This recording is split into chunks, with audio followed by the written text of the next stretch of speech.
je suis Jean Dupré, je suis le président du Festival Harpe en Eure-et-Loing. J'en assure la direction artistique depuis bientôt 30 ans, avec quelques interruptions, quelques difficultés évidemment dues au Covid, comme tous les secteurs culturels. Pourquoi j'ai fondé ça? Parce que j'avais connu, étant enfant, étant collégien, lycéen, étudiant, j'habitais Rouen à l'époque, j'avais connu les masterclass, j'avais connu, j'allais pratiquement toutes les semaines au concert symphonique ou l'orchestre de chambre, etc. Donc après quelques années de présence dans l'Avesnois, je me suis dit, bon, qu'est-ce que je pourrais faire de plus que mon métier? La musique tout naturellement. Pourquoi la harpe? J'avais été très influencé, étant gamin, par l'apparente faiblesse de cet instrument, qui finalement est extrêmement fort dans certains opéras, dans certaines symphonies, etc. Et puis il y avait une classe de harpe à Maubeuge, donc je rebondi là-dessus, et j'ai créé donc le festival Harpe en Eure-et-Loing, qui va bientôt avoir 30 ans.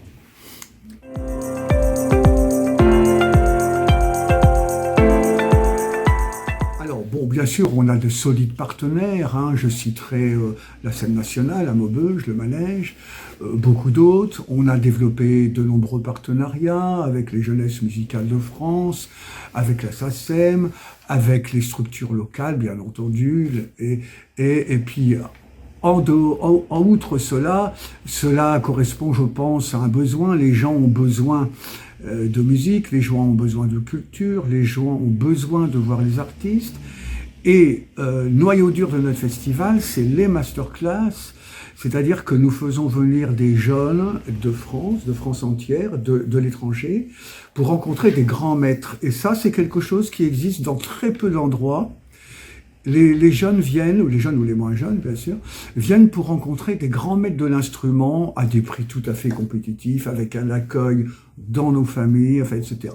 Alors, c'est très important, c'est ça que j'ai connu, c'est très important pour la formation de la personnalité tout court, et bien entendu pour la formation de la personnalité esthétique et pour la formation musicale. Donc, en plus, se sont développés de nombreux concerts qui sont ouverts vraiment à tous les publics. On peut trouver chez nous tout, c'est-à-dire à la fois l'orchestre symphonique, l'orchestre de chambre, bien entendu, le jazz, la pop musique, la harpe électronique, la harpe laser aussi, vous voyez. Donc, tous les publics peuvent être intéressés, absolument tous les publics. On a des partenariats aussi avec les musées. On a eu plusieurs années avec le Forum Antique de Bavay, depuis 2-3 ans avec le Musevert à Sarpeutrie, merveilleux musée de l'Avesnois, et pour lequel nous avons une programmation commune, notamment cette année en 2022.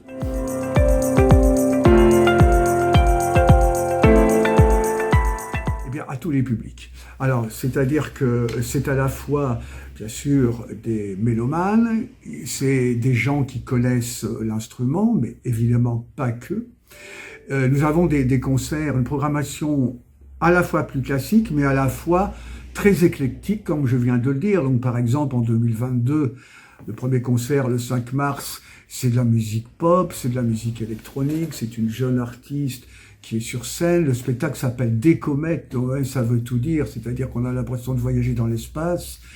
Sur scène, il y a l'harpiste, bien sûr, il y a beaucoup de claviers, il y a beaucoup de claviers électroniques, il y a la harpe, il y a des machines, il y a des percussions, il y a des jeux scéniques, il y a des jeux de lumière, vous voyez. Donc ça intéresse à un public plus jeune, disons, plus actuel. De la même façon, les musiques celtiques, en général, hein, la Bretagne, l'Écosse, l'Irlande, etc., ont vraiment leur public très, très intéressé. On a 2 concerts en septembre et en novembre de ce type-là. Et puis, il y a aussi les concerts plus classiques, entre guillemets, musique de chambre sur instruments anciens, musique française, en n'oubliant pas, bien sûr, Bach, Couperin, etc. Donc vraiment, tous les publics, ce qui fait la richesse du festival, c'est assez exceptionnel.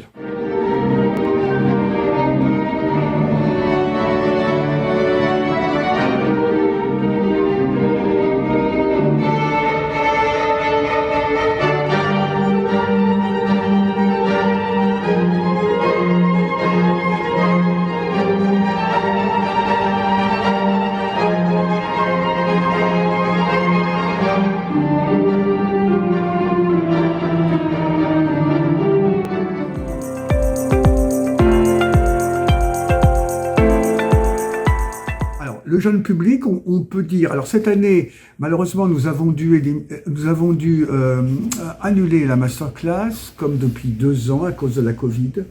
Les 2 dernières années, c'était par fermeture administrative du gouvernement. Cette année, j'ai pas l'impression que ça nous pende au bout du nez, mais les mesures sanitaires, les protections, faire venir des jeunes dans les familles, un brassage, malheureusement, on a dû annuler la 28e masterclass.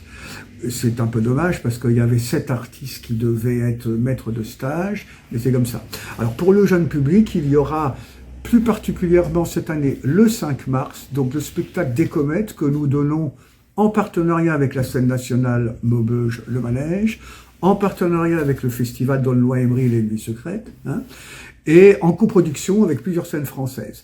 Donc là, vraiment, si vous voulez vraiment avoir une idée dépoussiérée de l'art, il faut venir le 5 mars. Autre spectacle plus jeune public, c'est les concerts de septembre et de novembre. Tout le monde connaît Alan Stivell, qui a complètement rénové l'art celtique dans les années 60. Moi, je me souviens avoir eu des disques vinyles de lui. Alors, je sais que maintenant, les vinyles reviennent à la mode, mais à l'époque, il n'y avait que le vinyle. Donc, Alan Stivell. Et donc, en septembre, il y aura un hommage tout particulier en novembre, pardon, un hommage tout particulier à ces musiques celtiques qui ont été complètement remises au goût du jour et qui ont un succès extraordinaire. Donc ça sera donné à Maubeuge, dans un quartier plus difficile. Nous allons inviter les jeunes, nous allons faire des ateliers. Vous voyez, donc tout est prévu de ce style-là. Il y a aussi en septembre, alors au Muse Vert de Sarpeterie, merveilleux musée de l'Avesnois. Je vous recommande d'y aller si vous ne le connaissez pas, où on aura un trio harpe, glace, harmonica et saxophone. Glace harmonica, c'est donc un instrument de verre. Vous verrez sur Internet l'histoire de cet instrument qui est très curieux. C'est à base de verre, de cristaux en fait, et ça donne des sons extrêmement intéressants et très différents. Et autre raison aussi de notre festival, outre bien sûr, je l'ai dit, la pédagogie, outre la diffusion à tous les publics, vers tous les publics, c'est aussi la création. Parce qu'on estime que il faut penser non seulement à la littérature pour l'instrument, il y en a relativement peu, mais il faut penser aussi aux générations futures. Et depuis 11 ans, ça va être la 11e année que le festival fait des commandes de pièces, à des compositeurs, et ces pièces sont créées en création mondiale au Festival Art Lavennois. Et cette année, ça sera une création donc en septembre au Muse Vert pour 3 instruments, harpe, saxophone et glace harmonica.